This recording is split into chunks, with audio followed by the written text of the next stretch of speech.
ప్రియమైనటువంటి దేవుని బిడ్డలారా, ఈరోజు ఒక ప్రాముఖ్యమైనటువంటి మాట గురించి, అంశం గురించి మనం మాట్లాడుకోబోతున్నాం. మనము నిత్యము లేచిన దగ్గర నుంచి పడుకునేంత వరకు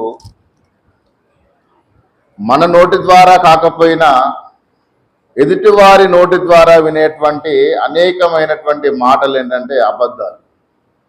ఏంటి అండి? అబద్ధాలు. అబద్ధాలు అనేవి రెండు రకాలుగా ఉంటాయి. మొదటి రకం ఏంటంటే తనను తాను కాపాడుకోవడానికి చెప్పేటువంటి అబద్ధాలు కొన్ని.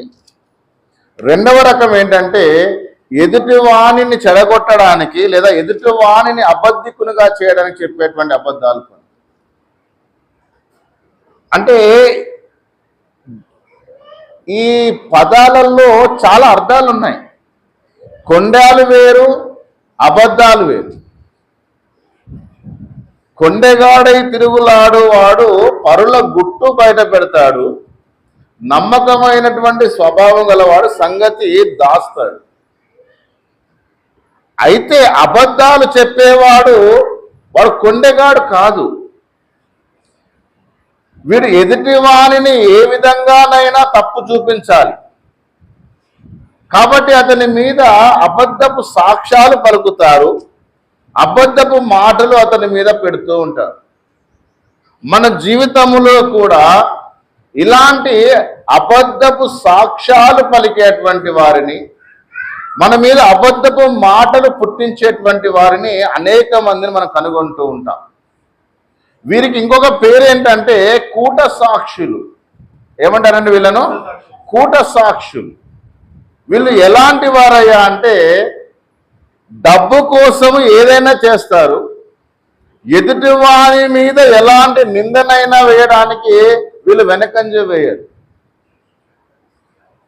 అంటే అమ్ముడు పోయి అబద్ధాలు చెప్పేటువంటి వారు నేటి సమాజంలో చాలా మంది ఉన్నారు. ఇప్పటి సమాజము గురించి నేను మాట్లాడట్లేదు ప్రియమైనటువంటి దేవుని బిడ్డలారా. క్రీస్తుకు పూర్వమే బైబిల్లో ఇలాంటి కూట సాక్షులు అనేక మంది ఉన్నారు. డబ్బు కొరకు ఎదుటివాని ప్రాణమును తీయడానికి అవసరమైనటువంటి అబద్ధ సాక్ష్యాలు చెప్పేటువంటి వారు ఉన్నారు. మనం ఆలోచించుకోవాల్సినటువంటి విషయం ఏంటంటే మనము ఒకవేళ అలాంటి ఆలోచనతో ఉన్నామా? ఎదుటివాడిని పాడు చేయడానికి, ఎదుటివాడిని పడగొట్టడానికి, ఎదుటివాడి జీవితమును లేదా అతని కుటుంబమును నాశనము చేయడానికి అలాంటి ఆలోచనలు మనకేమైనా అప్పుడప్పుడు వస్తున్నాయేమో అని ఒకసారి పరిశీలించుకోవాల్సినటువంటి అవసరత దేవుని పిల్లలంగా మన మీద కూడా ఉందని మీ అందరికీ జ్ఞాపకం చేస్తూ ఉన్నాను. కీర్తనల గ్రంథము 35వ కీర్తనలో కీర్తనకారుడు ఒక మాట వాడుతూ ఉన్నాడండి. దయచేసి మీరందరూ కూడా మీ బైబిల్స్ తెరిచి చూడండి. కీర్తనల గ్రంథము 35వ కీర్తనలో ఒక చక్కని మాట వాడబడుతూ ఉంది.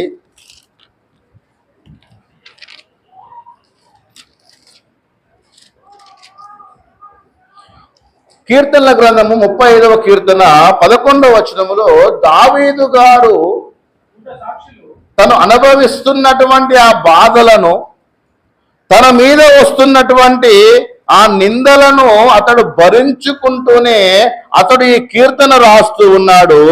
రాస్తూ అంటున్నాడు 11వ వచనములో, కూట సాక్షులు లేచుచున్నారు, నేనెరుగని సంగతులను గూర్చి నన్నడుగుచున్నారు, మేలునకు ప్రతిగా నాకు కీడు చేయుచున్నారు. నేను ఇప్పుడు ఏమైపోయాను?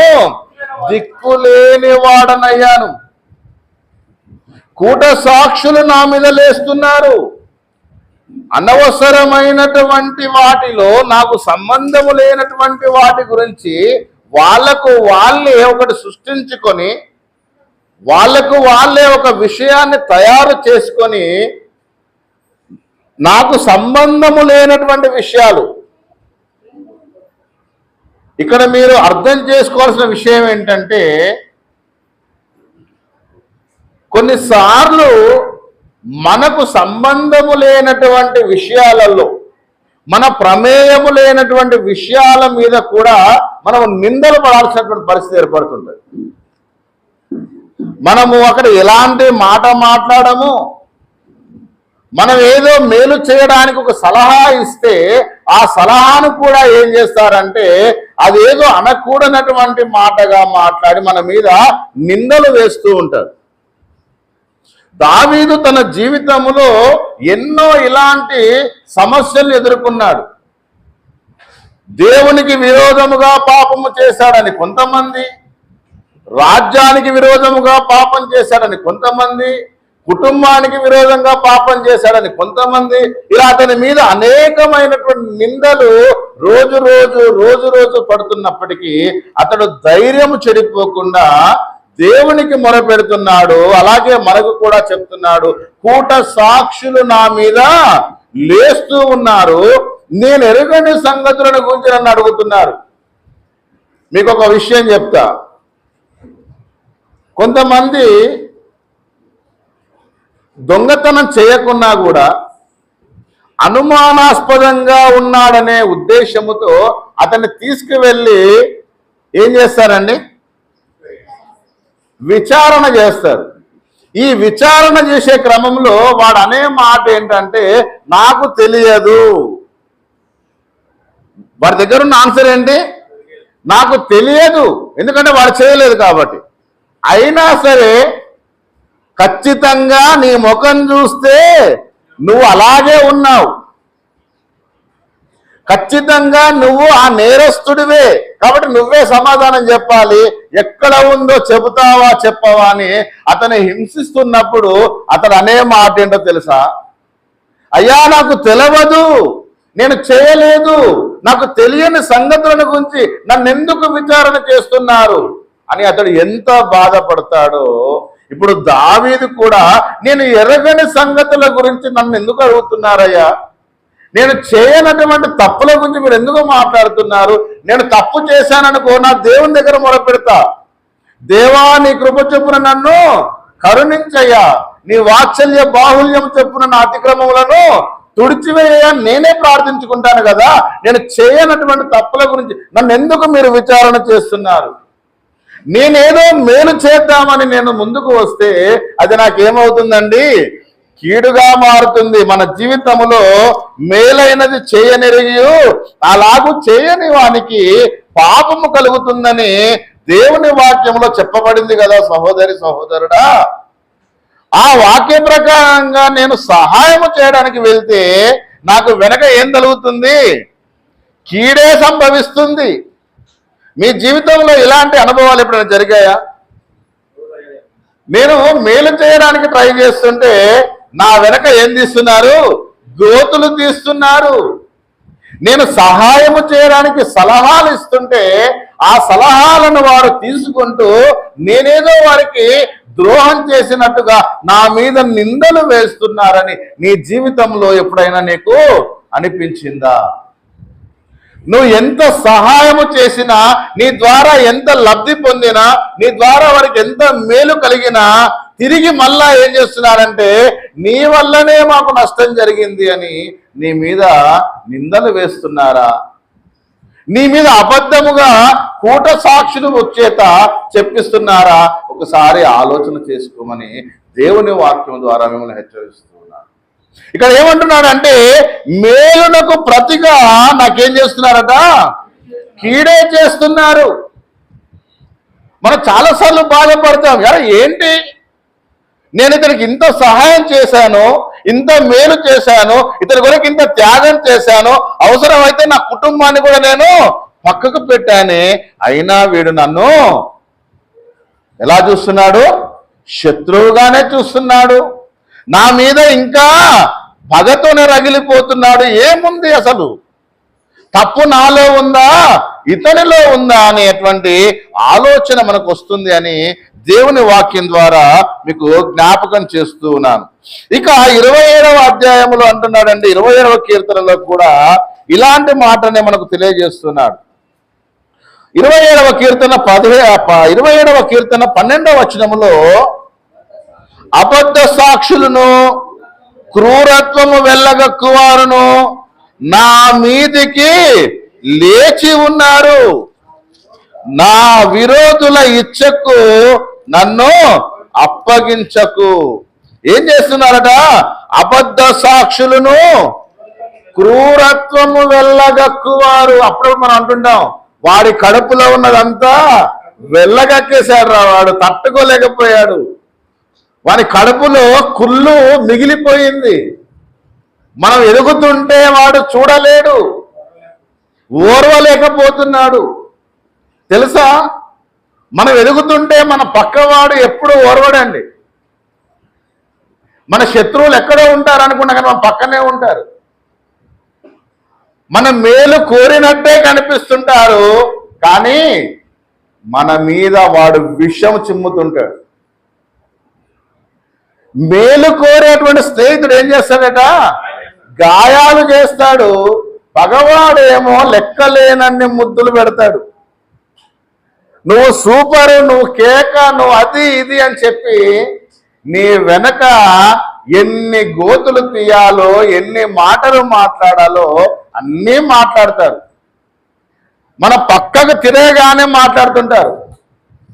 కొన్నిసార్లు మనకే అనిపిస్తుంటది, ఆ మాట్లాడేది ఏదో నా ముఖం మీద మాట్లాడితే నేను సరి చేసుకుంటాను కదా, ఆ చెప్పే సలహాలేవో, ఆ నీతి మాటలేవో, ఆ సత్యమైనటువంటి ఆ మాటలేవో చెప్తే నన్ను నేను సరి చేసుకుంటాను కదా అని మనకు అనిపిస్తుంటుంది. కానీ మన ముందు చెప్పరు అవి.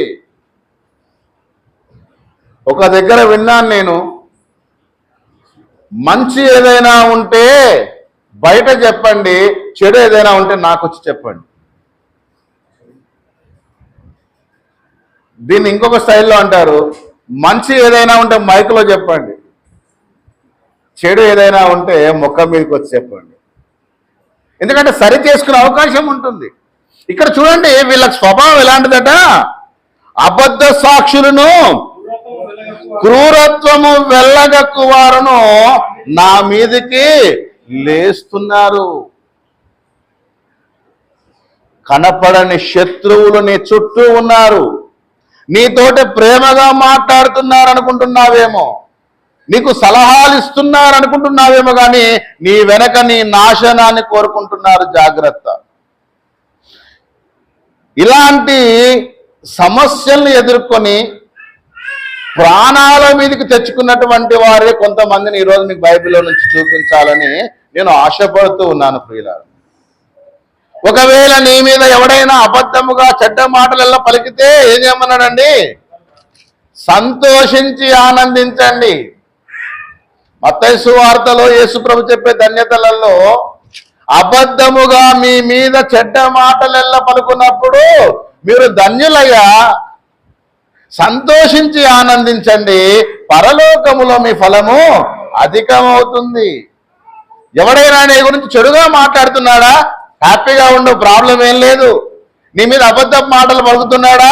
ఏం బాధపడకు, నీ ఫలం ఎక్కడ అధికమవుతుంది? పరలోకంలో. ఇక్కడ కాదు. ఇక్కడ నీ మీద అబద్ధ సాక్ష్యాలు పలకడం వల్ల నువ్వు కొంత శ్రమను అనుభవిస్తావు, నువ్వు కొన్ని శిక్షలకు బాధ్యుడు అవుతావు. అలాంటి పరిస్థితులు ఎవరెవరికి సంభవించాయో కొన్ని మాత్రమే చెప్పే ప్రయత్నం చేస్తా. ఎందుకంటే ఎక్కువ చెప్పడానికి మనకంత ఓపిక ఉండదు, కాబట్టి సమయం కూడా ఎక్కువ లేదు కనుక షార్ట్ అండ్ స్వీట్ గా కొంతమంది వ్యక్తులను ఈరోజు మీకు చూపించే ప్రయత్నం చేస్తాను. ప్రియులారా, దానియేలు గ్రంథము 6వ అధ్యాయం. మీ దగ్గర ఉన్నటువంటి బైబిల్ గ్రంథాలలో దానియేలు గ్రంథము పాత నిబంధనలో 6వ అధ్యాయము, దయచేసి బైబిల్ ఉన్నటువంటి వారంతా తీయాల్సిందిగా మనవి చేస్తున్నాను. దానియేలు గ్రంథము 6వ అధ్యాయము 4వ వచనంలో దానియేలు మీద ఎలాంటి నిందలు వేశారో, ఎలాంటి నేరాలు అతని మీద మోపారో ప్రియులారా ఇప్పుడు మనం బైబిల్ గ్రంథంలో నుంచి చూద్దాం.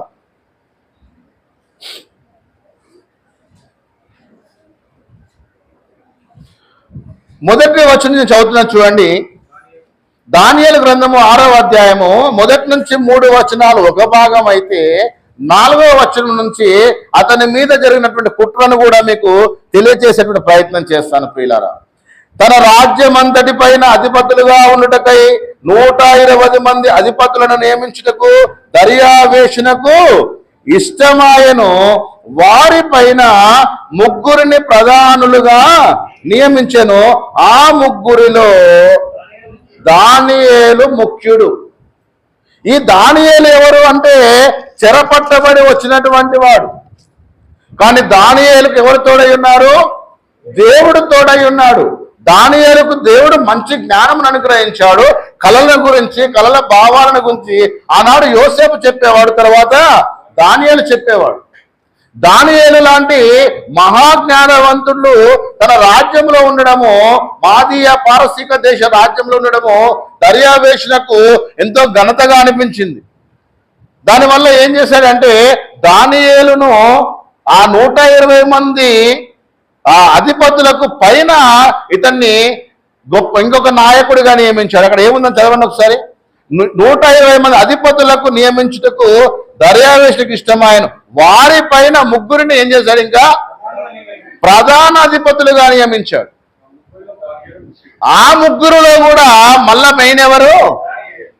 సో ఒక విషయం గుర్తుపెట్టుకోండి,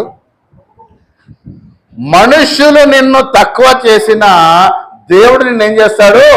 హెచ్చిస్తాడు.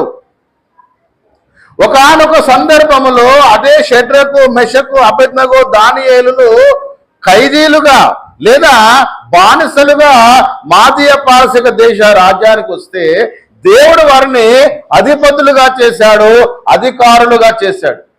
యోసేపు కూడా ఐగుప్తుకు బానిసగా వచ్చాడు. ఐగుప్తు దేశం అంతటికి దేవుడు అధిపతినిగా చేశాడు. ఇప్పుడు షడ్రక్ ఆ దానియేలును కూడా దేవుడు ఆ 120 మంది మీద ఉన్నటువంటి ముగ్గురు అధికారులలో కూడా నంబర్ 1 పొజిషన్ లో ఉంచాడు. ఇది చూసినటువంటి కొంతమంది కుళ్ళుబోతుగాళ్ళు ఉంటారని చెప్పాను కదా. అందనే కాదండి, ఇప్పుడు ఎవడైనా అయితే మన ఇంటోడు కావాలి, మన ఊరోడు కావాలి, అవునా, మన రాజ్యానికి సంబంధించినోడు కావాలి, లేదా మన వారసుడై ఉండాలి. ఆ ఇశ్రాయేలు వంశములోని, ఇశ్రాయేలు గోత్రములోని వాడు బానిసగా ఉన్నటువంటి వాడు లేదా లెక్కకు లేనటువంటి వాడు వచ్చి మన మీద పెత్తనం చేయడం ఏంటి? మన మీద అధిపతిగా ఉండడం ఏంటి? మన అధికారుల మీద ఇతడు ముఖ్యుడా అనేటువంటి ఒక ఏమొచ్చిందండి వారికి? అసూయ వచ్చింది. నీ జీవితంలో, నా జీవితంలో కూడా మన చుట్టూ ఉండేటువంటి వారిలో కొద్ది మంది ఎవరుంటారంటే అసూయపరులు ఉంటారు. నిన్ను దేవుడు ఆశీర్వదిస్తూ ఉంటే నిన్ను ఎదగకుండా చేయడానికి నీ చుట్టూ ఉన్నటువంటి వారు ఎప్పుడు ప్రయత్నం చేస్తూనే ఉంటారు. మా డైరెక్టర్ గారు యేసురత్నం గారు ఎప్పుడుగా కథ చెప్తున్నటువంటి వాడు. ఒక జాడీలో అంట ఎండ్రకాయలు ఉన్నాయంట. 2 జాడీలలో అమెరికా దేశం, తర్వాత జపాన్ దేశం, తర్వాత భారతదేశం, 3 దేశాలలో ఎండ్రకాయలు ఉన్నాయంట. ఈ 3 దేశాల ఎండ్రకాయలకు ఆ సీసాల జాడీలలో వాటికి మూతలు పెడతారు కదా పోకుండా. అమెరికా దానికి, జపాన్ దానికి రెండిటికి మూతలు ఉన్నాయి, ఇండియా దానికి మూత లేదు. మీలాంటి ఒక తెలివిగల్ల ఆయన వచ్చి అడిగిందంట, ఏందయ్యా ఈ రెండిటికే మూతలు పెట్టినావు, ఈ ఇండియా లేబుల్ ఉన్నటువంటి ఎండ్రకాయలకు మూత పెట్టలేదు ఏంది అని అడిగారు. మీకేమర్థమైంది చెప్పండి? ఇప్పుడు మూత ఎందుకు పెట్టలేదు? ఒకటి ఎక్కుతుంటే ఇంకోటి లాగుద్దండి, ఒకటి ఎక్కుతుంటే ఇంకోటి లాగుద్ది. ఇది ఎక్కదు, ఇంకో దాన్ని ఎక్కనియదు. బయటికి పోనిచ్చే అవకాశమే లేదు. నువ్వు పోవద్దు, అవునా, నేను పోవద్దు, నువ్వు పోవద్దు అంటే మన యొక్క మెంటాలిటీ గురించి చెప్పడానికి ఇదొక ఉదాహరణగా వాడేవారు ఆయన. ఆత్మీయ జీవితంలో కూడా, దేవుని పరిచర్యలో కూడా, సంఘ అభివృద్ధిలో కూడా మనం ఆత్మీయంగా ఎదుగుతుంటే మన పక్కనున్నోడు ఏం చేస్తున్నాడంటే నిన్ను కాలు పట్టి కూస్తుంటాడు. ఏంది ఆడుకో పోతున్నవేంది అంటే, బ్రదర్ తోటి నేను మీటింగ్కి వెళ్ళాలనుకుంటున్నా అంటే, బ్రదర్తో మీటింగ్కి వెళ్తే నీకు బువ్వ కోడి పెడతాడు, అన్నం ఎట్టెళ్తుంది నీకు, నీకు తిండి ఎట్లా వెళ్తుంది? నీకు డబ్బులు ఎక్కడి నుంచి వస్తాయి? ఆయన కంటే సందాలు వస్తాయి, నీకేమైనా ఇస్తాడా అని ఏం చేస్తుంటారు? కాలు బట్టి లాగుతుంటారు. ఆదివారం ఎక్కడికి పోతున్నావమ్మా అంటే ఆరాధనకు పోతున్నా అంటే అయ్యగారు ఏమన్నా ఇస్తాడా? అయ్యగారు ఎందుకు ఇస్తాడమ్మా? మేమే దేవునికి కానుకలు ఇవ్వాలంటే మీరిచ్చే కానుకలతో ఆయన కార్లు కొనుక్కుంటాడు, బిల్డింగ్లు కట్టుకుంటాడు, అమెరికా ట్రిప్పులు వేస్తాడు. మీరేమో ఆయన కానుకలు ఇవ్వండి, మీరేమో కష్టపడండి, చెమటోడ్తండి, మీ ఆస్తులలో 10వ భాగాలు ఇవ్వండి, మీ సంపాదనలో 10వ భాగం ఇవ్వండి, ఆయన మేడల మిద్దలు కట్టుకుంటాడు అని నిన్ను కాలు బట్టి వెనకకు లాగేటువంటి కొంతమంది అసూయ పరులు ఉంటారు. ఇప్పుడు ప్రియులారా ఆలోచించండి, దానియేలు చేసిన తప్పు ఏమైనా ఉందా? దానియేలుకు ఉన్నటువంటి మంచి మనసును బట్టి, అతనికి ఉన్నటువంటి జ్ఞానమును బట్టి, దేవుడు అతనికి ఇచ్చినటువంటి ఆశీర్వాదమును బట్టి ఈ దర్యావేషు రాజు దానియేలును అధిపతిగా ఉంచితే మీకేంటండి బాధ? మీకేంటి బాధ అంటే మేము ఉండాల్సిన తరంలో వాడుండడం ఏంటి? ఓర్వలేకపోయారు. అసూయతో వాళ్ళు ఏం చేశారంటే ఇప్పుడు చూద్దాం.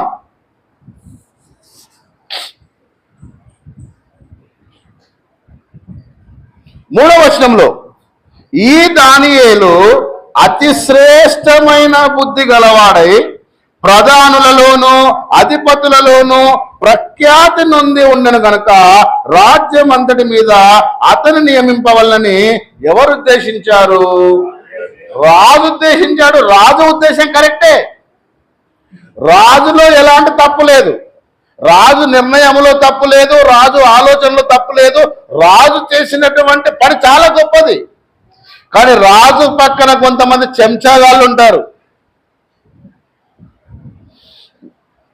మీకు ఒకరోజు ఒక వాట్సాప్లో ఒకటి వచ్చింది, మీరు చూసారో లేదు. చెంచా ప్రతి గిన్నెలో ఉన్నటువంటి ఆహారాన్ని ఏం చేస్తుందండి? ఖాళీ చేసేస్తుంది. చెంచా పని ఏంటండి అంటే ఒక స్పూన్ అనుకోండి, స్పూన్ ఏం చేస్తుందండి? రోజు కొంచెం దాన్ని ఏం చేస్తుంటుంది? ఖాళీ చేస్తుంటుంది, అవునా? చెంచా కరిగిపోదు, గిన్నెలో ఉన్నటువంటి పదార్థం కరిగిపోద్ది. అలాగే ఈ చెంచాగాళ్ళు ఏం చేస్తారంటే వాళ్ళు అలాగే ఉంటారు, వాళ్ళు ఎక్కడికి పోరు. కానీ వాళ్ళు ఏం చేస్తుంటారంటే మంచి పదార్థములన్నిటినీ తోడేస్తూ ఉంటారు, అవునా? ఆ మంచి పదార్థములన్నిటినీ ఖాళీ చేసి గిన్నెలో ఏమి లేకుండా చేసేంత వరకు చెంచా పని చేస్తూనే ఉంటది. ఇప్పుడు ఈ పక్కన ఉన్నటువంటి చెంచాలు ఎవరైతే ఉన్నారో ఈ చెంచాల ఆలోచన ఎలా ఉందంటే రాజు ఆలోచనకు చాలా భిన్నంగా ఉంది. ఆ అనామకుల్ని తీసుకొచ్చి నువ్వు సింహాసనం ఎక్కిస్తున్నావేంటి? వాడు రేపు పొద్దున నీ మాట వింటాడు అనుకుంటున్నావా? లేదా నీ అధికారానికి ఏదైనా నష్టం వాటిల్లితే అప్పుడు నువ్వు చేతులు కాలినాక ఆకులు పట్టుకుంటావా అని రాజునే ప్రశ్నించే స్థాయికి వాళ్ళు ఎదిగి రాజు యొక్క మనస్సులో నుండి దానియేలు మీద ఉన్నటువంటి మంచి అభిప్రాయాన్ని తీసివేయడానికి ఇప్పుడు ప్లాన్ వేశారండి కొంతమంది చెంచాలు. ఇప్పుడు చూద్దాం ఏం జరిగిందో 4వ వచనం నుంచి. అందుకు ఆ ప్రధానులలోను అధిపతులలోను రాజ్య పాలన విషయములో దానియేలు మీద ఏదైనా ఒక నింద మోపవలెనని ఉండి తగిన హేతు కనిపెట్టుచుండిరి గాని దానియేలు నమ్మకస్తుడై ఏ నేరమైనను ఏ తప్పైనను చేయువాడు కాడు గనుక దానియేలులో తప్పైనను లోపమైనను అరే రే రే ఎంత సమస్య వచ్చి పడింది, పెద్ద సమస్య వచ్చింది. ఏంటి ఆ సమస్య? ఇప్పుడు ఏదైనా ఒకటి అతని మీద నేరం మోపాలి. నేరం మోపాలంటే మనిషి అన్నోడు ఖచ్చితంగా ఏదో ఒక కళా పోషకుడై ఉంటాడు. వాడిలో ఏదో ఒక బలహీనత ఉంటుంది, ఏదో ఒక లోపం ఉంటుంది. అతిగా మాట్లాడేవాడైనా కావచ్చు, అతిగా ఆవేశపరుడైనా కావచ్చు, లేదా నోట్లో వేలు పెడితే కొరకనంత అమాయకుడైనా కావచ్చు. ఇప్పుడు దానియేలు మీద నేరము మోపడానికి అన్ని కోణాలలో నుంచి పరిశీలన చేస్తే వీళ్లకు ఎక్కడ కూడా ఎలాంటి బలహీనత దొరకట్లేదు. ఎందుకు బలహీనత దొరకట్లేదంటే అతడు నమ్ముకున్నటువంటి దేవుడు గొప్పవాడు, అతడు ఆశ్రయించినటువంటి దేవుడు గొప్పవాడు, అతన్ని ఆశీర్వదించినటువంటి దేవుడు గొప్పవాడు. కాబట్టి దానియేలుకు ఎలాంటి బలహీనత అతనిలో వారికి దొరకలేదు. ప్రయత్నం చేస్తున్నారు, రోజుకొక విధంగా ప్రయత్నిస్తున్నారు.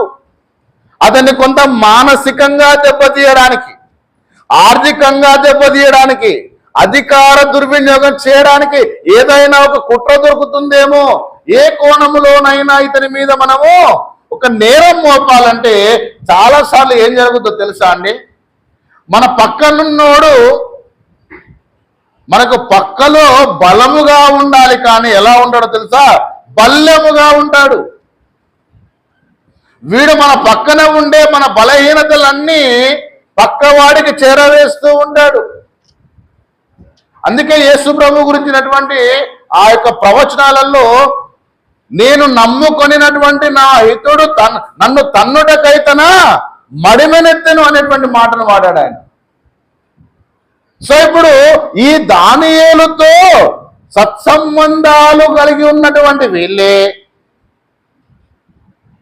అతనిని ప్రేమగా పలకరిస్తున్నటువంటి వీళ్ళే, అతని ముందు భయభక్తులు కలిగినట్టు నటిస్తున్నటువంటి వీళ్ళే అతని వెనక ఏదైనా బలహీనత దొరుకుతుందేమో అని సీసీ కెమెరాలు పెట్టుకొని మరీ వెతుకుతున్నారు. స్ట్రింగ్ ఆపరేషన్లు చేస్తున్నారు. ఏం చేస్తున్నారండి?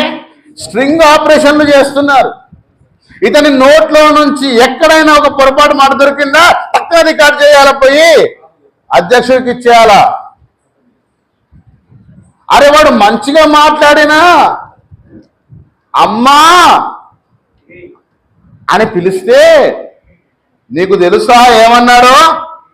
నీ అమ్మ అన్నాడు అని దాన్ని బూతుగా వర్ణించి చెప్పేటువంటి ఆలోచనతో ఉన్నారు. బాబు, ఆదివారము నువ్వు ఎక్కడుండాలా? ఆరాధనలో ఉండాలి. ఆదివారము దేవుడు నీకు ఇచ్చింది నువ్వు జల్సాలు చేయడానికో, సినిమాలకు వెళ్ళడానికో, లేకపోతే కాలక్షేపం చేయడానికో కాదు నాయనా, కాదు సహోదరి. నువ్వు ఎక్కడుండాలి? అలా నా సన్నిధానములో ఉండాలని దేవుడు నిన్ను రమ్మంటున్నాడు. రా అంటే నువ్వేమంటున్నావు తెలుసా? ఆదివారం నన్ను రమ్మంటాడు.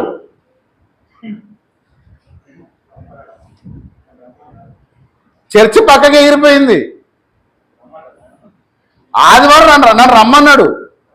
మరి ఎక్కడికి రమ్మన్నాడమ్మా? ఏమో నాకేం తెలుసు ఎక్కడ రమ్మన్నాడు. ఆదివారం ఖాళీగా ఉంటే రా అన్నాడు.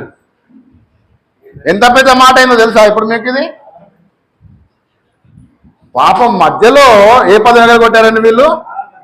ఆదివారము మందిరానికి రా, ఆదివారం ఆరాధనకు రా అంటే ఆదివారం రమ్మన్నాడమ్మా. దయచేసి మనం మాట్లాడే భాషను వక్రీకరించే వాళ్ళు చాలా మంది ఉంటారు. నువ్వు ఆరాధనకు రాకపోతే దేవుడు నిన్ను కొడతాడురా అని చెప్తే,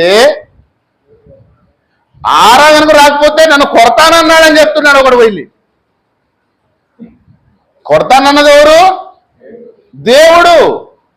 దేవుడు నిన్ను కొడతాడు అని చెప్తుంటే ఆదివారం రాకపోతే నన్ను కొడతా అంటున్నాడు. ఎంతవరకు న్యాయం అండి ఇది? ఇప్పుడు దానియేలు మీద కూడా ఇలాంటిదే ఉంది. వచ్చేటప్పుడు మన సహోదరులు కలిశారు నాకు. పాపం సహోదరుడు ఆరాధనకు రావాలనే ఆలోచనతోటే వాళ్ళు ఇక్కడికి వచ్చారు. నాకు కలవగానే బ్రదర్ వస్తున్నారా అనగానే ఏమన్నాడు, వస్తున్నా బ్రదర్ అన్నాడు. అర్ధ గంట లోపు వచ్చేసారు వాళ్ళ ఫ్యామిలీ మొత్తం. అంటే వాళ్ళు ఆల్రెడీ మెంటల్గా ఏమై ఉన్నారు, ఫిక్స్ అయి ఉన్నారు రావడానికి. నేను కలిశాను కాబట్టి ఏదో నన్ను సంతోష పెట్టడానికి వస్తాం బ్రదర్ ఎందుకు రామని మెల్లగా అయిపోయే టైంకి వచ్చిండా? మీరు ఆలోచన చేయండి. ఆరాధన అంటే దేవుని యొక్క సన్నిధి అండి. దేవుడు నీకు ఇచ్చినటువంటి ఆయుష్ను నువ్వు ఎవరి కోసం వాడుతున్నావు? దేవుని కొరకు వాడే ప్రయత్నం చేయి. అలాగే ఇప్పుడు దానియేలు జీవితంలో ఇతడు రాజు ఇచ్చినటువంటి అధికారాన్ని దుర్వినియోగపరిచే ఆలోచనలో లేడు. దాన్ని సద్వినియోగం చేసే క్రమంలో ముందుకు పోతుంటే ఏ రకంగానైనా సరే వీడి మీద నేరారోపణ చేయాలని సకల ప్రయత్నాలు చేస్తే వాళ్ళ ప్రయత్నాలన్నీ విఫలమయ్యేసరికి కొత్త ఆజ్ఞ ఒకటి తీసుకొచ్చారట. చూడండి ఏం జరిగిందో ఇప్పుడు. ఇక అందుక మనుష్యులు 5వ వచనంలో అతని దేవుని పద్ధతి విషయం అందే గాని మరి ఏ విషయమందును అతనిలో లోపము కనుగొనా లేమనుకునిరి. కాబట్టి ఆ ప్రధానులను అధిపతులను రాజునొద్దకు సందడిగా కూడి వచ్చిట్లనిరి. నేను చదువుతానండి. రాజుకు దర్యావేషు చిరంజీవి వై ఉందుగాక. పవన్ కళ్యాణ్ కాదట, చిరంజీవి వై ఉందుగాక. రాజ్యపు ప్రధానులు, సేనాధిపతులు, అధిపతులు, మంత్రులు, సంస్థానాధిపతులు అందరూ కూడి చూసిరా అండి, ఒక్కని మీద ఎంత మంది లేచారో నీ జీవితంలో కూడా నీ మీద నేరారోపణ చేయడానికి, నిన్ను శిక్షకు గురి చేయడానికి, నీ మీద ఏదో ఒకటి పుట్టించడానికి, కుట్ర పన్నడానికి ఇక్కడ ఎంతమంది అండి? ప్రధానులు, అధిపతులు, అవునా, సేనాధిపతులు, మంత్రులు, సంస్థానాధిపతులు అందరూ అష్టదిగ్బంధనం చుట్టుముట్టేశారు. పాపం వీళ్ళందరూ కలిసిన ఏమి చేయలేరు. ఎవరిని? దేవుని సేవకుడమైనటువంటి దానియేలు, నువ్వు రాజసేవకుడివి కాదు, నువ్వు దైవ సేవకుడివి. నిన్ను ఎవ్వడు కదిల్చలేడు. జాగ్రత్త. నా రాజ్యమును నీతిని వెతికితే అన్ని నీకు అనుగ్రహిస్తాడు దేవుడు. ఇప్పుడు దానియేలు మీద ఎలాంటి కుట్రలు పన్నినా సరే ఈ కుట్రలన్నీ రాజుకు తెలియట్లేదు. పాపం రాజు మనసు మంచిది, దానియేలు మీద ఉన్నటువంటి రాజు ఆలోచన మంచిది. అంటే రాజు నిష్కల్మషంగా ఉన్నాడు, ఫెయిర్ గా ఉన్నాడు. కానీ పక్కన ఉన్నటువంటి చెంచాలు ఎవరైతే ఉన్నారో వాళ్ళ కడుపు రగిలిపోతుంది. ఎలాగైనా సరే వీళ్ళిద్దరికి ఉన్నటువంటి ఈ అనుబంధాన్ని మనము విడగొట్టాలి.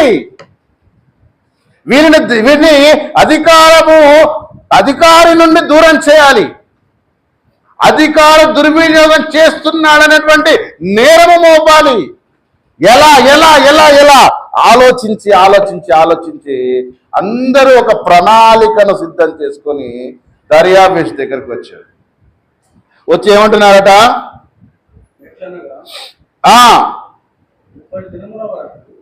ఏంటట ఇప్పుడు ఏం చేస్తున్నారు? ఇప్పుడు రాజ్యపు ప్రధానులను, సేనాధిపతులను, మంత్రులను, సంస్థానాధిపతులు అందరూ కూడి రాజు ఒక ఖండితమైన చట్టము స్థిరపరిచి దానిని శాసనముగా చాటింప చేయునట్లు ఆలోచన చేశారు.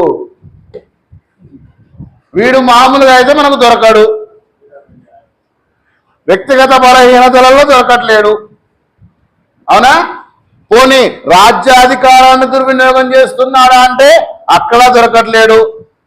శాసనాలను, చట్టాలను ఏమన్నా మీరుతున్నాడా అంటే అక్కడ దొరకట్లేడు, మరి ఏం చేయాలి? వీడిని ఆలోచన గట్టిగా చేశారండి. ఎలాగైనా ఇతన్ని మనము ఈ అధికారం నుండి దింపడానికి ఒక 5 వ్యక్తులు ప్రయత్నం చేశారు.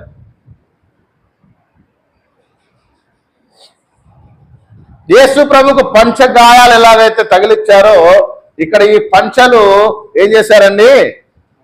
ఈ 5 అతని మీద కుట్రను పన్నారు. ఏం జరిగిందంట?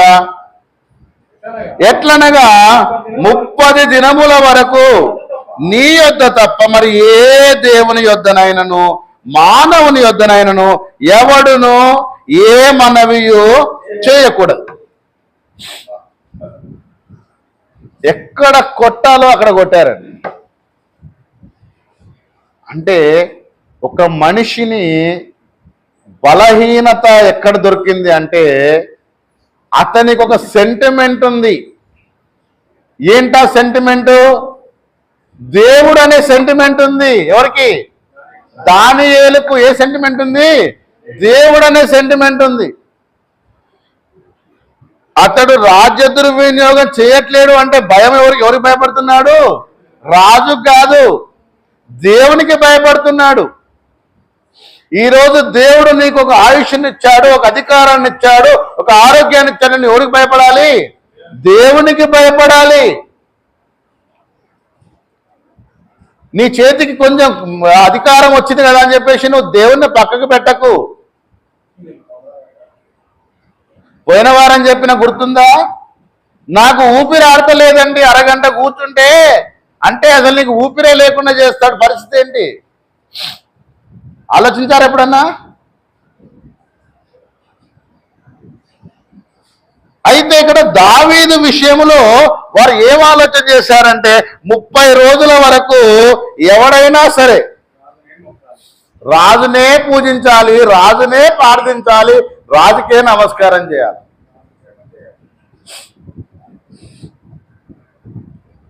నిజంగా ఆ రోజులలో ఎలాంటి కఠినమైనటువంటి ఆ రాజ్యపు చట్టాలు ఉండేవంటే ఇప్పుడు ఉన్నటువంటి ప్రభుత్వంలో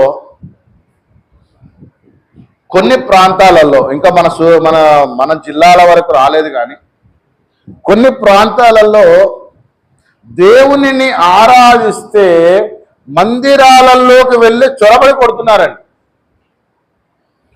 ఏంది? రాజ్యాంగం వచ్చి మనకు స్వాతంత్రం వచ్చి మత స్వేచ్ఛ వచ్చి వాక్ స్వాతంత్రం వచ్చి ఎవరికి నచ్చినటువంటి దేవుణ్ణి వారు కొలవచ్చు అనేటువంటి స్వేచ్ఛ ఉన్నప్పటికీ మందిరాలలోకి వెళ్ళి విశ్వాసులు అనబడినటువంటి ఏ మతం వాడైనా సరే వాళ్ళకంటూ కొన్ని విశ్వాసాలు ఉంటాయి.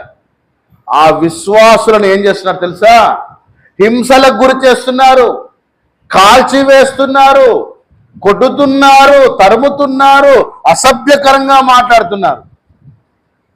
శ్రమ అనుభవించుతుడి కాదండి, శ్రమ పెట్టేవాడికి భయంకరమైనటువంటి తీర్పు ఉంటుంది. అది గుర్తుపెట్టుకోవాలి. వాడు నా మతం మంచిది, నా కులం గొప్పది ప్రచారం చేసుకో.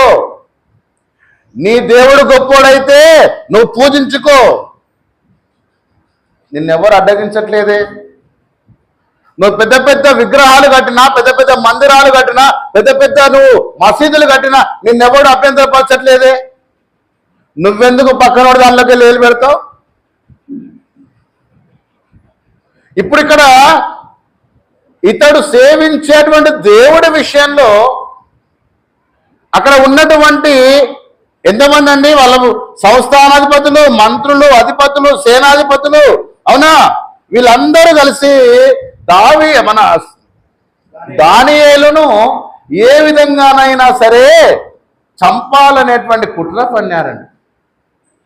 ఒక శాసనం తీసుకురావాలని రాజు దగ్గరికి వెళ్ళి, అయ్యా 4 రోజుల వరకు నిన్ను తప్ప వేరొకరిని పూజించే అవకాశము.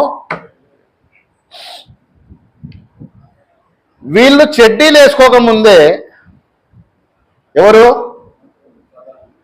ఈ మాదీయులు పారసీకులకు చెడ్డీలు వేసుకోకముందే దానియేలు ఒక ఆజ్ఞను పొంది ఉన్నాడు. ఏంటి ఆజ్ఞ?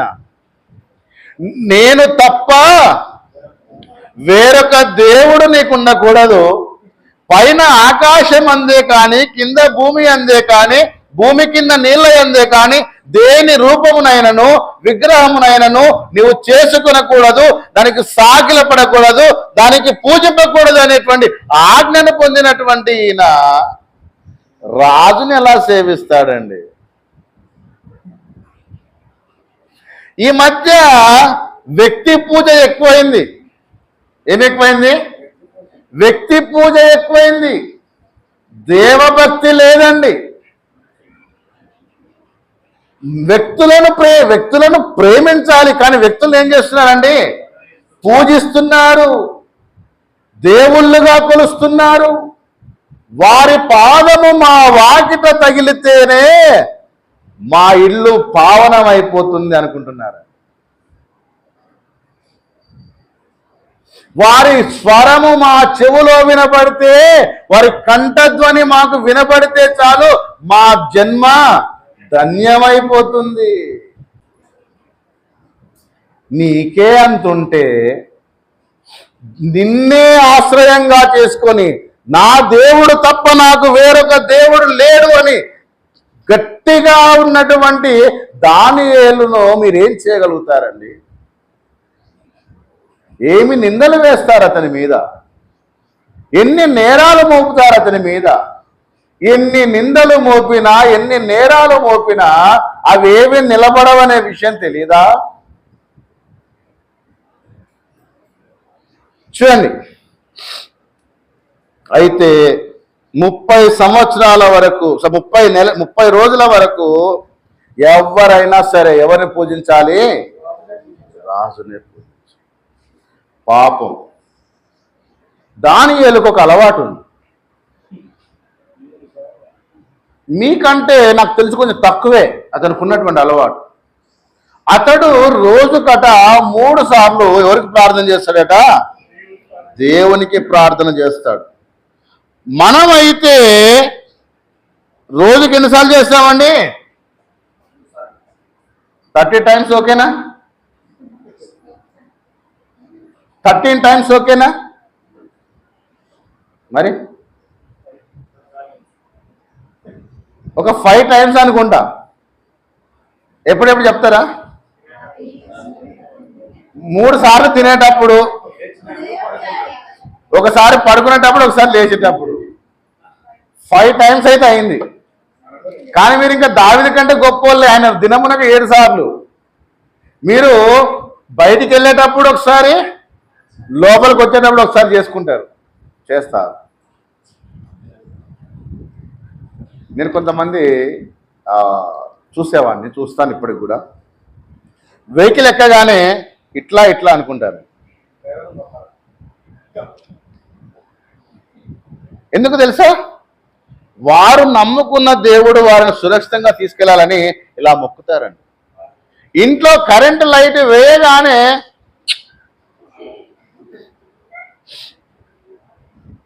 వెలుతురు వచ్చాడండి దేవుడు. ఈ కరెంటోనికి మొక్కుతున్నారా? ఈ ట్యూబ్ లైట్కి మొక్కుతున్నారా? లేదా నిన్ను సృష్టించి వెలుగును ఉదయం పూట, సూర్యుణ్ణి రాత్రి పూట, చంద్రుణ్ణి వెలుగుగా ఇచ్చినప్పుడు దేవుణ్ణి మొక్కుతున్నారా? ఒకసారి ఆలోచించండి. ఇప్పుడు దానియేలు రోజుకి ఎన్నిసార్లు చేస్తున్నట్ట ప్రార్థన తెలుసా? కిందకు వచ్చినాక చూడండి ఒకసారి. 10వ వచనంలో, ఇట్టి శాసనము సంతకము చేయబడినని దానియేలు తెలుసుకున్నా. శాసనం ఉందని తెలుసు, అది తన కోసమే వేయబడిందనే విషయం తెలుసు, తను ఆ శాసనాన్ని మీరితే ఏం జరుగుద్దో కూడా తెలుసు. తెలీదా?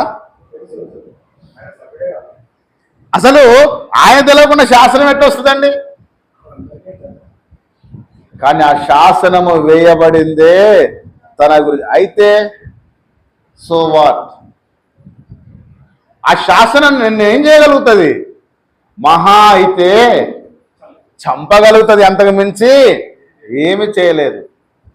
పౌలు అందుకే మొండోడండి, మీకు తెలుసో లేదో. నా మట్టుకైతే బ్రతుకుట క్రీస్తే, చంపుకుంటే చంపుకోండి, ఐ డోంట్ కేర్. ఇంతకు మించి నా ప్రాణాన్ని ఇంకేం చేయగలుగుతారా? నా ప్రభువు పొందిన శ్రమలలో కొదువైన వాటి నా శరీరం పొందిన సిద్ధంగా ఉన్నాను, ఇంకా ఏమైనా చేయగలుగుతారా? నరమాత్రులు నన్నేమి చేయగలరు అన్నాడు. ఏమైనా చేస్తారా? దానియేలు కూడా ఫిక్స్ అయ్యాడు, చంపితే చంపండి, దేవుడికి నేను అవసరం ఉంటే కాపాడుకుంటాడు, నా సేవలు చాలనుకుంటే తీసుకుంటాడు అనుకున్నాడు. కానీ దేవుడిని మాత్రం విడిచిపెట్టలేదు. ఇక్కడ నేను మీకు ఇచ్చే సలహా ఏంటో తెలుసా? మన చిన్న చిన్న సమస్యలు రాగానే, ఇంకా ఫ్రాంక్గా చెప్పాలంటే, అవసరమైతే ఈ వారం దేవుని దగ్గరికి పోకపోయినా దేవుడు ఏమన్నాడు, కానీ వాళ్ళు ఫీల్ అయితే నేను పోకపోతే. ఇప్పుడు ఒక ఫంక్షన్ అవుతుంది, నీకు చేత కావట్లేదు, నువ్వు హాస్పిటల్లో ఉన్నావు, కానీ ఆ ఫంక్షన్ నువ్వు వెళ్ళకపోతే వాళ్ళు బాధపడతారు. ఏం చేస్తావు? చేతికి క్యాన్లా పెట్టుకునైనా పోతావు, లేదంటే వీల్ చైర్లోనైనా పోతావు, ఇంకా తప్పదనుకుంటే అంబులెన్స్ బుక్ చేసుకొని ఆక్సిజన్ మాస్క్ పెట్టుకొని అలాగైనా పోతావు. ఎందుకంటే ఎవరు ఫీల్ అవుతారు? వాళ్ళు ఫీల్ అవుతారండి, ఫ్యాన్స్ ఫీల్ అవుతారు. కానీ నీకు ఆయుష్ ఇచ్చిన దేవుడు, నిన్ను బ్రతికిస్తున్న దేవుడు, నీకు జీవమును ఊపిరిని దయచేస్తున్న దేవుడు, ఆయన దగ్గరికి రాకపోతే ఆయన ఫీల్ అవ్వడా? ఆయన హట్ అవ్వడా? ఆయనకు లేదా మనసు లేదా? ఆయనకు ఫీలింగ్స్ లేవా దేవునికి? నీ గురించి బాధపడేటువంటి మనస్తత్వం కాదా? అరే చస్తే చస్తానురా బాబు, చచ్చినా బ్రతికినా నా దేవుని కొరకు నేను చస్తాను, నా దేవుని కొరకు నేను బ్రతుకుతాను అనేటువంటి ఆలోచన నీకు లేదే? ఈ వారము నాకు పని ముఖ్యంగా ఉంది కాబట్టి, ఈ వారము నాకు వాళ్ళు వెళ్ళకపోతే బాధపడతారు కాబట్టి, ఈయన బాధపడ్డేదేం కాదు, కానీ వాళ్ళు బాధపడదు. మీలో ఎవరైనా బాధపడుతున్నారా ఇప్పుడు నేను చెప్పేదానికి? ఎందుకు బాధపడతారు? మనకి ఎక్కదు కదా, మనకి ఎక్కితే కదా బాధపడేది. మనకి ఎక్కనప్పుడు బాధ ఎందుకు? ఇంకా దానియేలు మనలాంటి వాడు కాదండి. అతడు దేవునికి ఎంత ప్రాధాన్యత ఇస్తున్నాడో చూడండి ఒకసారి. అతడు తన ఇంటికి వెళ్ళి యథాప్రకారముగా, కష్టం రాగానే కాంపౌండ్ వాళ్ళు తట్టట్లే, ఏం చేస్తున్నాడండి? యథాప్రకారముగా అంటే అతన్ని ప్రతి దినచర్యలో భాగముగా దేవునికి ఏం చేసేవాడు? ఆయన అనుదినము ముమ్మారు ఎట్టా ప్రార్థన అనగానే కుర్చీలోకి వెళ్ళి ఇంచు కూడా కదలరండి. ఒక 5 నిమిషాలు నిలబడండి అమ్మా ప్రార్థన చేద్దామంటే, ఈ కాళ్ళు బాగా నొప్పులు లేస్తున్నాయి, ఏడ నిలబడాలి ఇప్పుడు, సర్లే నేను కూర్చుంటా. మోకరించి ప్రార్థన చేద్దామమ్మా అంటే, ఈ మోకాళ్ళ కలకలు ఉన్నాయి కదయ్యా, ఎట్ట వంగుతాం కాళ్ళు? సరే ముసలోళ్ళు అంటే మోకాళ్ళ నొప్పులు ఉన్నాయి, వయసులకి ఏమైంది? వయసులకి ఏమైంది? మోకాళ్ళ ప్రార్థన చేస్తే నీ మోకాళ్ళు ఏమైనా అరిగిపోతాయా? మోకాళ్ళ చిప్పలు అరిగిపోతాయా? సరే, దానియేలు యథాప్రకారముగా తన గదిలోనికి వెళ్ళాడట. అనుదినము ముమ్మారు మోకాళ్ళుని తన ఇంటి పైగది కిటికీలు యెరూషలేము తట్టుటకు తెరవబడి ఉండగా తన దేవునికి ప్రార్థన చేయుచు ఆయనను స్తుతించుచూ వచ్చెను. దొరికాడ్రా, తప్పు చేసి దొరికిపోయాడు, అంతే రెడ్డి హ్యాండెడ్గా పట్టుకుందాం పదా. ఏం తప్పు చేస్తున్నాడు ఈయన?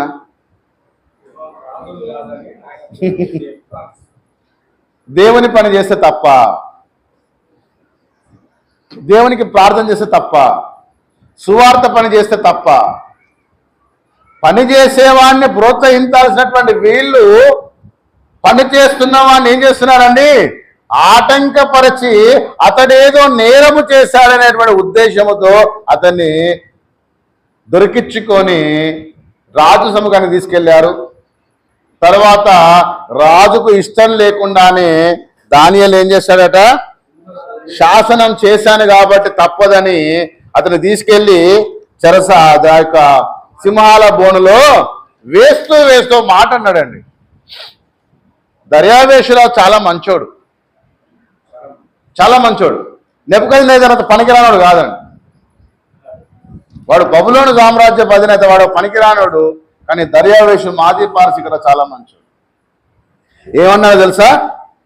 16వ వచనంలో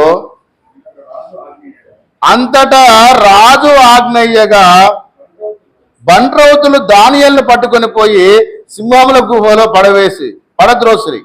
పడద్రోయగా రాజు అంటున్నాడు, నీవు అనుదినము తప్పక సేవించుచున్నా నీ దేవుడే నిన్ను రక్షించునని దానియేలుతో చెప్పాను.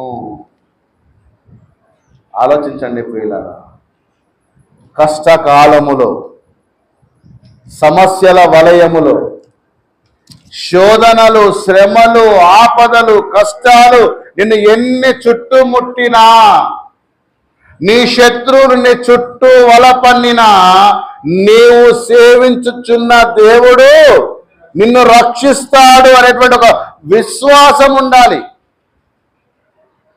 దానియేలు చేయనటువంటి తప్పుకు అతని మీద కుట్ర పన్ని అతన్ని తీసుకొని వెళ్ళి ఎక్కడేశారు? సింహాల బోనులో వేశారండి. మీకు ఆ విషయం తెలుసా? మనం ఉన్నటువంటి బాత్రూంలో బల్లిపిల్లో, బొద్దింకో, ఒక చిన్న ఎలకో కనిపిస్తే ఏం చేస్తామండి? చూసుకుందామని తొడగొడతామా?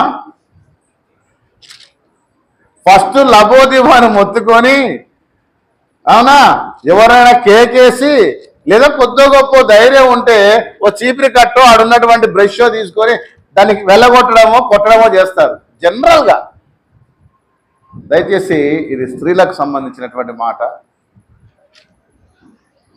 ఎంత బలాఢ్యుడైనటువంటి భర్తనైనా భయపెట్టగలుగుతారు, కానీ కిచెన్లో వచ్చే బొద్దింకని చూసి కేక పెడతారు.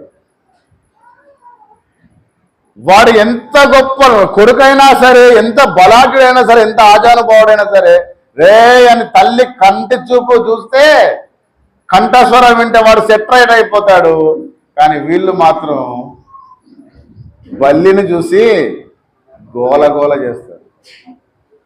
అంటే ఇప్పుడు నీ ఉన్న స్థలములో ఒక సింహాల బోనులో నిన్ను వేస్తే నీ రియాక్షన్ ఏంటి?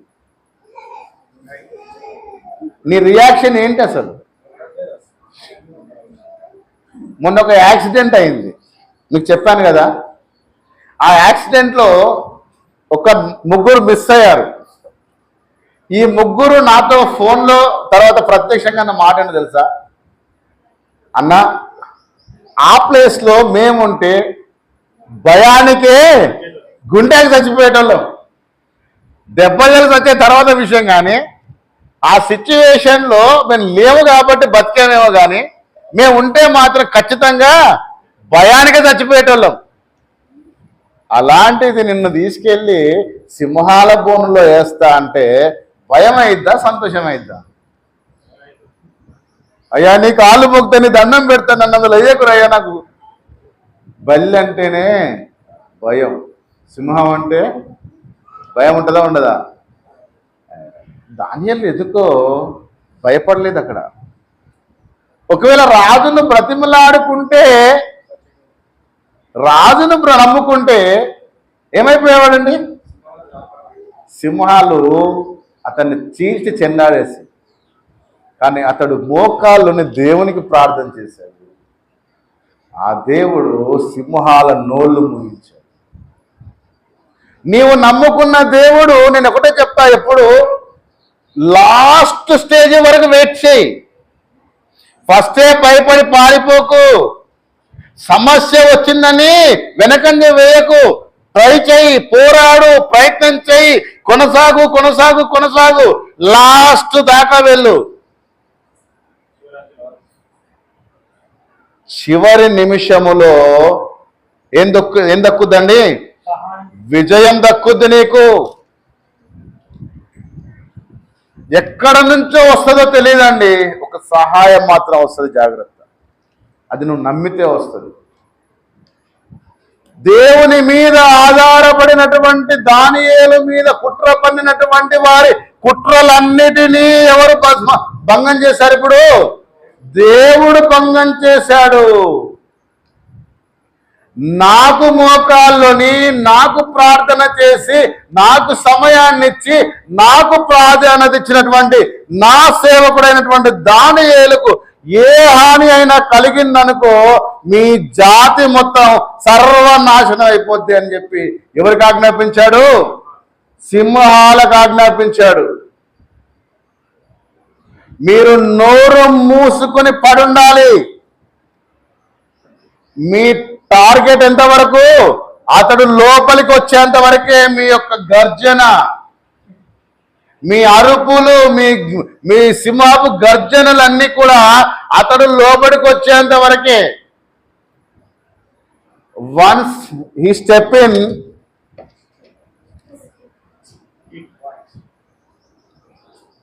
ఏం చేయాలా? అన్నీ నీ అవయవాలన్నీ కూడా స్తంభించిపోతాయి. జాగ్రత్త. నేను సేవిస్తున్న దేవుడు మండుచున్న ఈ అగ్నిగుండములో మమ్మల్ని వేసినా ఆయన రక్షించడానికి సమర్థుడని షడ్రకు, మేషకు, అబేద్నెగోలు చెప్పారు. నేను సేవిస్తున్న దేవుడు సింహాల బోనులో వేసినా రక్షించుటకు సమర్థుడు అని ఈయన నమ్మాడు దానియేలు. ఒక్క సింహము కూడా అతని జోలికి వెళ్ళలేదు. ఇప్పుడు చెప్పండి, నీ మీద క్రూరత్వముగా, కుట్రపూరితంగా అబద్ధాలు చెప్పి రాజు యొక్క మనస్సును చెరపడానికి, రాజుకు నీ మీద ఉన్నటువంటి మంచి అభిప్రాయాన్ని తీసివేయడానికి ఏది పావుగా వాడుకున్నారంటే, రాజా నీ అధికారాన్నే దుర్వినియోగం చేశాడు, నీవు వేసిన శాసనాన్నే మీరాడు, నీ పేరును వాడుకున్నాడు, నీకు రావాల్సినటువంటి ఘనతను అతడు తీసివేశాడని రాజును ఎంతో రెచ్చగొడితే తప్ప రాజు అక్కడ కన్విన్స్ కాలేకపోయాడు. అయినా రాజుకు ఒక నమ్మకం ఏర్పడింది. దానియేలు, నీవు సేవించుచున్న దేవుడే నిన్ను ఆ సింహాల గుహలో నుండి రక్షిస్తాడు. Be cool. ప్రియమైనటువంటి దేవుని సహోదరి సహోదరులారా, నీవు సేవించుచున్న దేవుడు నిన్ను రక్షించడానికి సమర్థుడు. పాపపు బంధకాలలో నీవు చిక్కుకున్నా సరే, తన కుమారుడైన క్రీస్తు రక్తము ద్వారా దేవుడు నిన్ను రక్షించడానికి సిద్ధంగా ఉన్నాడు. నీవు ప్రార్థించడానికి సిద్ధంగా ఉన్నావా? నీవు ఆయన సన్నిధిలో మొరపెట్టడానికి సిద్ధంగా ఉన్నావా? నీ యొక్క సమస్యల వలయములను చిక్కుకున్నప్పుడు ఆయన దగ్గరికి నువ్వు రాగలడానికి నీ మనస్సును, నీ శరీరమును సిద్ధపరచుకున్నావా? దానియేలులాగా సిద్ధ మనస్సు కలిగి ఉండాలి. యథావిధిగా అతడు ప్రతిరోజు చేస్తున్నటువంటి పనిని ఆపకుండా దేవునికి చేసేటువంటి ఆ యొక్క ప్రార్థన విజ్ఞాపనలు అతడు ఎప్పుడు కూడా ఆపలేదు. అనగా దేవునికి ఇచ్చే సమయాన్ని దేవునికి ఇచ్చాడు. నీవు నేను ఈ రోజు నుండి, ఈ క్షణము నుండి, ఇది దేవుడిచ్చినటువంటి ఆయుష్ని గుర్తెరిగి దేవునికి ఇవ్వాల్సినటువంటి సమయాన్ని దేవునికి ఇవ్వండి. నీ చుట్టూ ఎన్ని సమస్యలున్నా వాటన్నిటి నుండి దేవుడు నిన్ను విడిపిస్తాడు. ఇది పార్ట్ 1. ఇంకా నెక్స్ట్ వీక్ ఇలా ఎవరైతే అబద్ధాల చేత శిక్షలకు గురి అయ్యారో వారి జీవితాలు మనం ఇంకొక 2-3 వారాలు ఇలాంటి విషయాలు తెలుసుకునే ప్రయత్నం చేద్దాం. దయచేసి మిస్ అవ్వకండి. ఇది దానియేలు గురించినటువంటి వృత్తాంతం మనం చూసాము. ఇంకా అనేక మంది ఇలా అబద్ధాల వల్ల నష్టపోయినటువంటి వారు ఉన్నారు, అబద్ధాల వల్ల మేలులు పొందినటువంటి వారు ఉన్నారు. వారి చరిత్రలు మనము తెలుసుకునే ప్రయత్నం చేద్దాం. దేవుడు ఈ కొద్ది మాటలు దీవించిన గాక. ఓపికతో విన్నందుకు మీ అందరికి కూడా వందనాలు తెలియజేస్తూ కొద్ది మాటలు ముగిస్తున్నాను. దేవుడు అందరిని దీవించుగాక.